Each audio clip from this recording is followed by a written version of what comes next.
गांधी मैदान में इन दिनों राजनीति की हलचल तेज है। प्रशांत किशोर, जो खुद को जनता के मुद्दों का प्रतिनिधि बताते हैं, अनशन पर बैठे हुए हैं। उनका दावा है कि यह अनशन जनता के अधिकारों और उनकी समस्याओं को लेकर किया जा रहा है। लेकिन अनशन स्थल पर खड़ी एक लग्जरी वैनिटी वैन ने पूरे मुद्दे को दूसरी दिशा में मोड़ दिया है। वैनिटी वैन, जो सारी आधुनिक सुविधाओं से लैस है, लगभग 25 लाख रुपए प्रतिदिन के खर्चे पर इस्तेमाल की जा रही है। आरजेडी और बीजेपी दोनों ही दल प्रशांत किशोर पर सवाल उठा रहे हैं कि उनका आरोप है कि अनशन असल में दिखावे के अलावा कुछ नहीं है। आरजेडी का कहना है कि ठंड के मौसम में इस तरह के लग्जरी इंतजाम जनता की भावनाओं का अपमान है। वहीं बीजेपी ने यह सवाल उठाया है कि इस वैनिटी वैन के लिए धनराशि कहां से आ रही है। अब सवाल ये उठता है कि जो आंदोलन जनता के मुद्दों को केंद्र में रखकर किया जा रहा है, क्या इस तरह के खर्चे उसकी सच्चाई को कमजोर नहीं करते? क्या ये उन लोगों के साथ न्याय है जिनके अधिकारों के लिए आवाज उठाने का दावा किया जा रहा है? दूसरी तरफ पटना के बीपीएससी की 17वीं संयुक्त प्रारंभिक प्रतियोगिता की पूर्ण परीक्षा आज फिर से चर्चा का विषय बनी हुई है। आपको याद होगा कि 13 दिसंबर को बापू परीक्षा केंद्र पर हुई गड़बड़ी के चलते उस केंद्र की परीक्षा रद्द कर दी गई थी।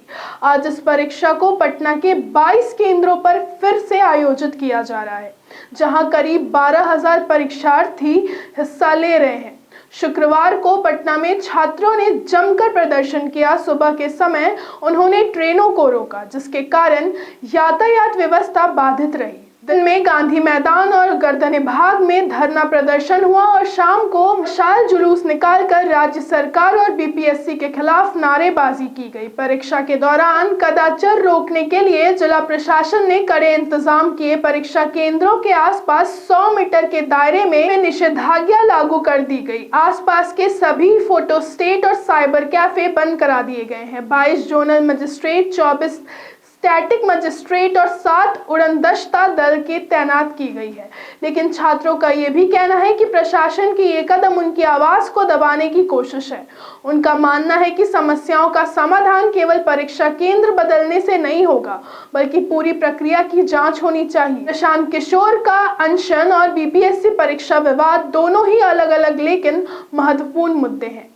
एक तरफ अनशन जनता के अधिकारों की बात करता है, तो दूसरी तरफ बीपीएससी का मुद्दा छात्रों के भविष्य से जुड़ा हुआ है। लेकिन इन दोनों ही मामलों में जो सवाल उठ रहे हैं, वो यह सोचने पर मजबूर करते हैं कि क्या ये असल मुद्दे पर ध्यान दिया जा रहा है, या ये सब सिर्फ राजनीति का हिस्सा बनकर रह गया है। हमारी कोशिश है कि हम इन खबरों के हर पहलू को आपके सामने लाएं। तब तक के लिए आप बने रहिए प्राइम भारत न्यूज़ पर।